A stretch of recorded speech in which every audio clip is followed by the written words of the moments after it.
जनवरी 1996 में कंधार में मौजूद तालिबान आपस में लड़ पड़े, जिसकी वजह से कई लोगों की जानें ज़ाया हुईं। तालिबान का एक दड़ा बुरहानुद्दीन रब्बानी से मुज़ाकरात की बजाय जंग का हामी था और इस ग्रुप के लीडर मुल्ला बोरजान थे, जबकि तालिबान का दूसरा दड़ा बुरहानुद्दीन रब्बानी से जंग की बजाय मुज़ाकरात का हामी था और इस ग्रुप के लीडर मुल्ला उमर थे। मार्च 1996 में मुल्ला उमर ने इस झगड़े को ख़त्म करने के लिए पूरे अफगानिस्तान से मुल्लाओं को कंधार बुलाया, मगर शुमाल के वो मुल्ला जो गैर पश्तून थे उनको दावत नहीं दी गई थी। 1200 के करीब मुल्लाज कंधार पहुंचे और इस मुलाकात का मकसद आइंदा का लाहे अमल तय करना था और सबसे बढ़कर मुल्ला उमर अपने आप को तालिबान का सबसे ताकतवर लीडर तस्लीम करवाना चाहते थे। ये मुल्लाज 2 हफ्तों तक मुख्तलिफ मौज़ूआत पर बहस मुबाहिसा करते रहे कि अफगानिस्तान में शरीयत को कैसे नाफज किया जाएगा, तालिबान के इलाकों में लड़कियों को तालीम हासिल करने की इजाज़त होगी या नहीं, और सबसे बढ़कर बुरहानुद्दीन रब्बानी के खिलाफ जंग की जाएगी या नहीं। काफ़ी लंबी बहस के बाद कंधार के मुल्लाओं ने मुल्ला उमर को अमीरुल मोमिनीन बनाने की तजवीज़ दे दी, जो कि कबूल कर ली गई, जिसके बाद मुल्ला उमर तालिबान के सबसे ताकतवर लीडर बन गए। मुल्ला उमर कंधार शहर के वस्त में हजूर सल्लल्लाहु अलैहि वसल्लम का जुब्बा मार्ग पहनकर एक छत पर नमूदार हुए और यहाँ किसी सहाफ़ी या फोटोग्राफर ने उनकी एक तस्वीर बना ली, जो शायद मुल्ला उमर की पहली और आखिरी तस्वीर थी। मुल्ला उमर ने जब ये जुब्बा उतारकर हवा में लहराया तो इर्द गिर्द खड़े लोगों ने अमीरुल मोमिनीन के नारे लगाना शुरू कर दिए। इस इजलास में यह तो तय पा गया कि तालिबान बुरहानुद्दीन रब्बानी की हुकूमत के खिलाफ जिहाद करेंगे, मगर लड़कियों की तालीम और शरीयत के नफाज के बारे में कोई फैसला ना हो सका। तालिबान ने कहा कि वो हुकूमत बनाने के बाद इन मामलात के बारे में सोचेंगे। अफगानिस्तान की समाजी और माशी पॉलिसी के बारे में भी तालिबान बिल्कुल बेखबर थे। तालिबान की बढ़ती हुई ताकत को देखकर बुरहानुद्दीन रब्बानी ने भी अपनी कोशिशें तेज कर दी और अपने मुखालिफ तमाम वारलॉर्ड से बातचीत शुरू कर दी और उन्हें अपनी हुकूमत में मुख्तलिफ ओहदों की पेशकश भी कर दी। बुरहानुद्दीन रब्बानी ने मज़ार शरीफ में जनरल दोस्तम, जलालाबाद में हिकमत यार और बामियान में हज़ारों के नए लीडर कलीम खलीली से मुलाकातें की और वो तकरीबन इन तमाम वारलॉर्ड्स को मनाने में कामयाब भी हो गए। दूसरी तरफ पाकिस्तान बुरहानुद्दीन रब्बानी की इस कामयाबी से परेशान था, इसलिए पाकिस्तान ने इन तमाम वारलॉर्ड्स, जिनमें जनरल दोस्तम, हिकमत यार और करीम खलीली वगैरह शामिल थे, इनको इस्लामाबाद बुला लिया और इनसे गुजारिश की कि वो बुरहानुद्दीन रब्बानी की बजाय तालिबान का साथ दें। ISI ने उन्हें मशवरा दिया कि अगर ये तमाम लोग एक साथ मिलकर काबुल पर हमला करेंगे तो काबुल हुकूमत बआसानी गिर जाएगी। ये वारलॉर्ड तो शायद पाकिस्तान की बात मान लेते, मगर तालिबान ने इनके साथ इत्तेहाद करने से इनकार कर दिया। तालिबान जनरल दोस्तम को कम्युनिस्ट होने की वजह से बेदीन समझते थे और हज़ारों को शिया होने की वजह से तो वो मुसलमान ही नहीं समझते थे। तालिबान को ISI के अलावा नसीरुल्लाह बाबर और मौलाना फजलुर रहमान ने भी मनाने की कोशिश की और नसीरुल्लाह बाबर ने तो तालिबान को $3 मिलियन खर्च करके चमन से तुर्कमानिस्तान तक सड़क बनाने की ऑफर भी दे दी थी, मगर तालिबान ने किसी की ना सुनी और इन वारलॉर्ड से इत्तेहाद करने से इनकार कर दिया। काबुल में बैठे बुरहानुद्दीन रब्बानी पाकिस्तान की इस्तगोदो को करीब से देख रहे थे, मगर जब तालिबान ने इत्तेहाद कायम करने से इनकार किया तो बुरहानुद्दीन रब्बानी के हौसले बुलंद हो गए। उन्होंने फौजी और सफारती मदद हासिल करने के लिए मुख्तलिफ मालिक के दौरे भी शुरू कर दिए। उन्होंने ईरान, तुर्कमानिस्तान और उज़्बेकिस्तान से मदद हासिल करने की कोशिश की। रूस तालिबान के मुकाबले में बुरहानुद्दीन रब्बानी की हुकूमत को ज़्यादा मॉडरेट समझता था, इसलिए रूस ने भी काबुल हुकूमत की मदद शुरू कर दी। चूँकि पाकिस्तान अफगानिस्तान में तालिबान की मदद कर रहा था, इसलिए इंडिया ने पाकिस्तान की मुखालफत में रब्बानी हुकूमत की मदद शुरू कर दी। रूस ने बगराम एयरपोर्ट पर ईंधन और असला भेजना शुरू कर दिया था, जबकि ईरान के तैयारे मशहद से बगराम एयरबेस तक मुसलसल उड़ते रहते थे और असला और गोला बारूद बेचते रहते थे। दूसरी तरफ पाकिस्तान और सऊदी अरेबिया ने भी तालिबान की मदद में इजाफा कर दिया। पाकिस्तान ने तालिबान को बेहतर कम्युनिकेशन के लिए वायरलेस सिस्टम दिया, जबकि सऊदी अरेबिया ने पैसे, तेल और बहुत सी पिकअप गाड़ियां भी दी।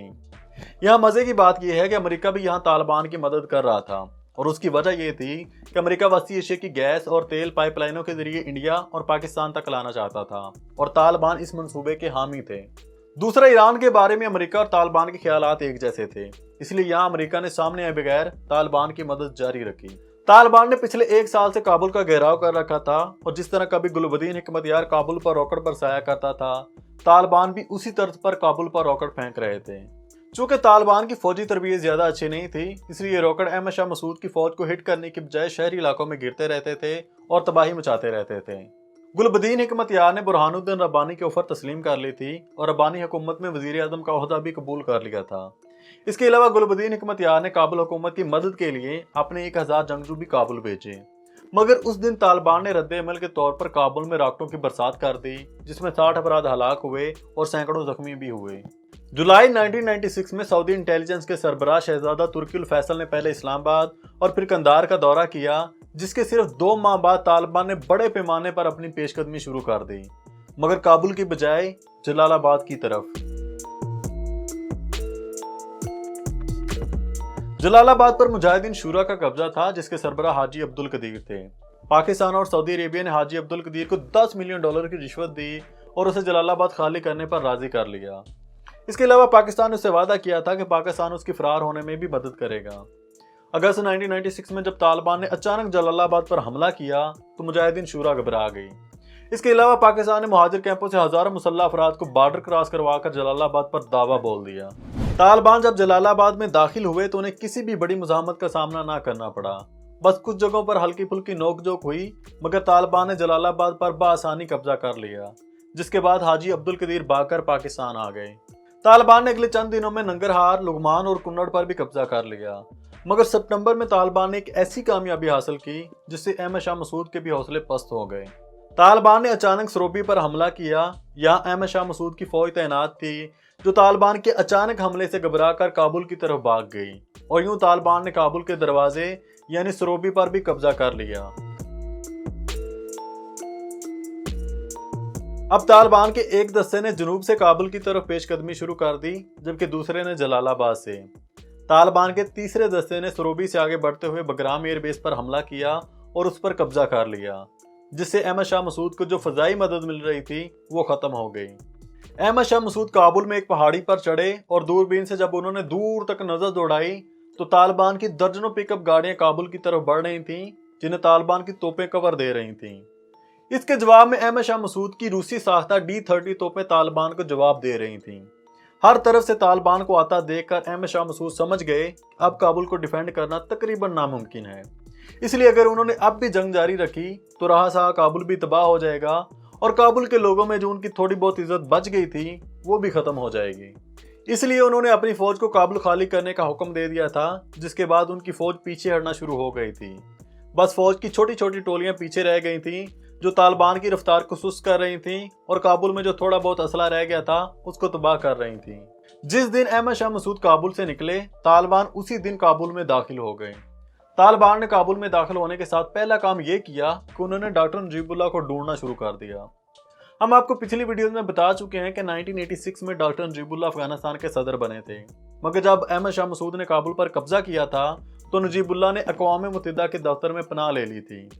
एक बार मियां नवाज शरीफ ने भी उन्हें पाकिस्तान में पनाह देने की पेशकश की थी, मगर नजीबुल्लाह ने पनाह लेने से इनकार कर दिया था। अक़वाम मुत्तहिदा भी उन्हें काबुल से निकालना चाहती थी, मगर तालिबान ने इतनी तेजी से हमला किया था कि वो ऐसा ना कर सकी। जिस दिन तालिबान ने सरोबी पर कब्जा किया था, अहमद शाह मसूद ने अपने एक सीनियर जर्नल को नजीबुल्लाह के पास भेजा था और कहा था कि अहमद शाह मसूद शहर खाली करने वाले हैं, अगर नजीबुल्लाह अहमद शाह मसूद की फौज के साथ फरार होना चाहते हैं तो आ जाएं। मगर नजीबुल्लाह एक जिद्दी और गैरतमंद इंसान थे, इसलिए उन्होंने अहमद शाह मसूद की फौज के साथ फरार होने से इनकार कर दिया। इसकी एक वजह यह भी थी कि अगर वो ताजकों के साथ मिलकर फरार हो जाते तो उन्होंने हमेशा के लिए पश्तूनों की नज़रों में गिर जाना था, इसलिए उन्होंने अहमद शाह मसूद के साथ जाने से इनकार कर दिया। दूसरा, उनकी कोई तालिबान से दुश्मनी भी नहीं थी और वैसे भी वो तालिबान की तरह पश्तून थे, इसलिए उनको लग रहा था कि उन्हें तालिबान से कोई खतरा नहीं है, मगर तालिबान के जहन में कुछ और ही चल रहा था। तालिबान ने काबुल में दाखिल होने से पहले ही एक दस्ता तैयार कर दिया था जिसका काम नजीबुल्लाह को कत्ल करना था। इस दस्ते की क़यादत मुल्ला रज़ाक कर रहे थे। तालिबान ने तमाम सफारती कवानीन की खिलाफ वर्जी करते हुए अक़वाम मुत्तहिदा के दफ्तर पर दावा बोल दिया और नजीबुल्लाह और उसके भाई को गिरफ्तार कर लिया। तालिबान ने नजीबुल्लाह को जीप के पीछे बांधकर शहर में घसीटा और उसके भाई का गला दबाकर उसे कत्ल कर दिया। तालिबान ने बाद में दोनों को कत्ल करके उनकी लाशें ट्रैफिक के खंभे के साथ लटका दी। तालिबान की नजीबुल्लाह से कोई दुश्मनी नहीं थी, वो बस आबादी में खौफ पैदा करना चाहते थे और इसीलिए उन्होंने ये हरकत की थी। दूसरा, नजीबुल्लाह अफगानिस्तान में एक पॉपुलर लीडर थे, इसलिए तालिबान को यह भी खतरा था कि मुस्तकबिल में नजीबुल्लाह तालिबान के खिलाफ कोई बड़ी तहरीक खड़ी कर सकते हैं, इसलिए तालिबान ने उन्हें कत्ल करने में ही आफियत जानी। तालिबान ने नजीबुल्लाह की लाश की बेहुरमती की और उनके जनाजे पर पाबंदी लगा दी। बिल्कुल उसी तरह जिस तरह बाद में पाकिस्तानी तालिबान लोगों को कत्ल करते थे और उनकी लाशें चौकों में लटकाकर उनके जनाजे पर पाबंदी लगा देते थे। खैर, बाद में नजीबुल्लाह की लाश को पक्तिया सूबे के इलाके गर्देद में ले जाया गया, जो नजीबुल्लाह का आबाई इलाका था, और फिर वहां उनकी नमाज जनाजा अदा की गई। मुस्लिम दुनिया के तमाम लोगों ने तालिबान के इस कदम की शदीद मजम्मत की। तालिबान के इस कदम से पाकिस्तान और सऊदी अरेबिया का भी साथ झुक गया था, जो तालिबान की मुसलसल मदद करते चले आ रहे थे। नजीबुल्लाह के बाद तालिबान ने जनरल दोस्तम, अहमद शाह मसूद और बुरहानुद्दीन रब्बानी के लिए भी मौत का फरमान जारी कर दिया। तालिबान ने काबुल में दाखिल होने के सिर्फ 24 घंटों के अंदर ही अपनी शरीयत नाफिज कर दी थी और औरतों को काम पर जाने से रोक दिया था।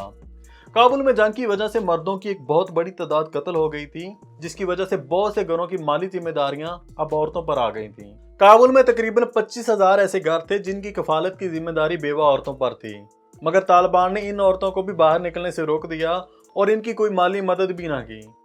इसके अलावा तालिबान ने लड़कियों के स्कूल और कॉलेज बंद करवा दिए, हर किस्म की तफरीह और खेलों पर भी पाबंदी लगा दी, जिनमें फुटबॉल और पतंगबाजी भी शामिल थी। इसके अलावा तालिबान की मजहबी पुलिस गली कूचों में गश्त करती और जिस मर्द की दाढ़ी एक खास लंबाई से कम होती उन पर तशद्दुद किया जाता। अफगान जिहाद में जो शख्सियत उभर कर सामने आई, अहमद शाह मसूद भी उनमें से एक थे। वो एक शानदार और मंजे हुए जर्नैल थे और बाद के वाकयात ने साबित भी किया कि अगर कोई तालिबान के सामने चैलेंज था तो वो अहमद शाह मसूद ही थे। अहमद शाह मसूद वादिय पंजशीर में पैदा हुए थे और उनकी बहादुरी और हाजिर दिमागी की वजह से उन्हें पंजशीर का शेर कहा जाता था।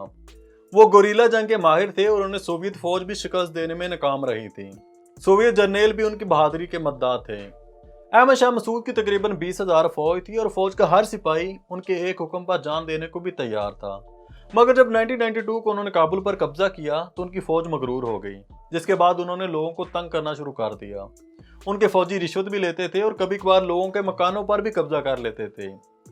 वो अलग बात है कि जब अहमद शाह मसूद को किसी ऐसे केस का पता चलता था तो उसका सख्ती से एक्शन लेते थे, मगर फिर भी फौज की इन हरकत की वजह से अहमद शाह मसूद के खिलाफ काबुल में नफरत बढ़ना शुरू हो गई थी। लोग तालिबान को मसीहा समझ रहे थे, मगर जब तालिबान ने काबुल में दाखिल होते साथ ही नजीबुल्लाह को कत्ल किया, तब लोगों की आंखें खुलीं और उन्हें पता चला कि जिन्हें वो मसीहा समझ रहे थे वो ताकत के भूखे वारलॉर्ड्स का बस एक और ग्रुप था।